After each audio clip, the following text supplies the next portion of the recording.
Hello, okay, so we're on chapter 23, Figure of Speech. Figure of speech allows writers to make connections and comparison between seemingly unlike objects or actions. Figurative language is a figure of speech that relies on figurative language. This can help readers understand and imagine uh, more about what is going on in a poem. It also helps authors compare themes or ideas in a more powerful way.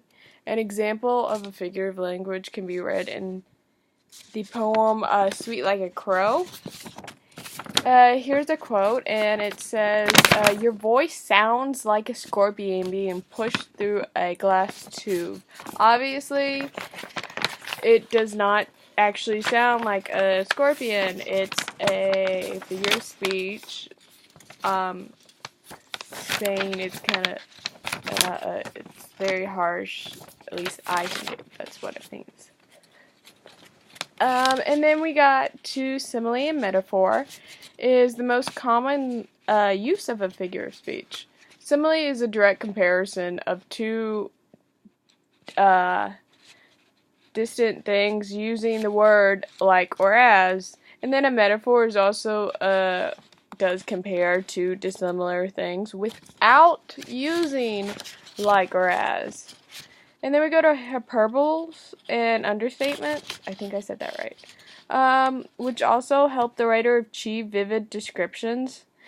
A hyperbole is something that called an overstatement, and everybody know what an overstatement is, I hope.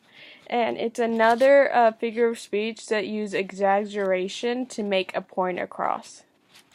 Okay, and then the understatement is kind of the opposite of a hyperbole. So we got one and then the opposite of it. And then we got syndut, I don't know if that's right. And metronemy?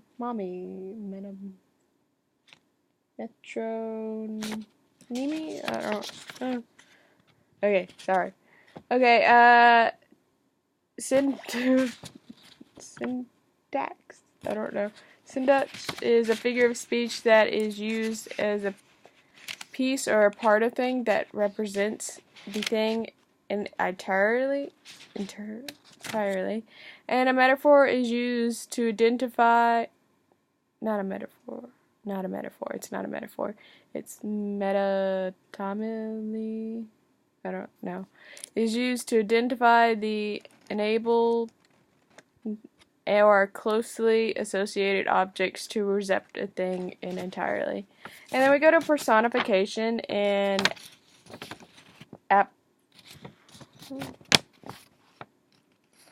apostrophe. Okay, hold on. Personification and apostrophe. Okay. Personification is a figure of speech in which the writer can abstract human traits or behaviors to something inhuman. So, if anybody's seen any cartoons where you see Daffy Duck or Bugs Bunny talking, that's obviously personification, because they obviously don't talk.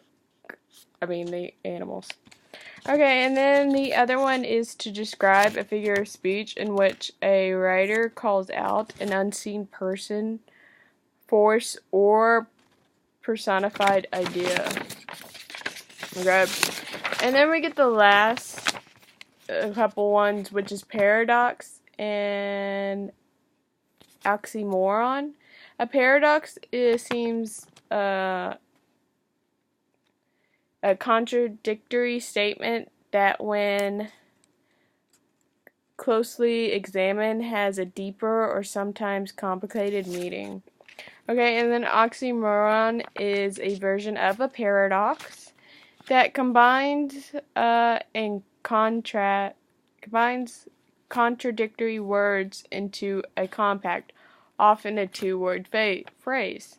And then there's pun and humor, which is also used as a figure of speech. Pun is used as a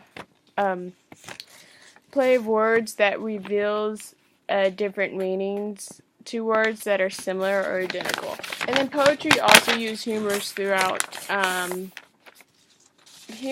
in their poems. It can help them bring things closer into perspective. But that was chapter 23. I hope you like it. Alright, have a great day.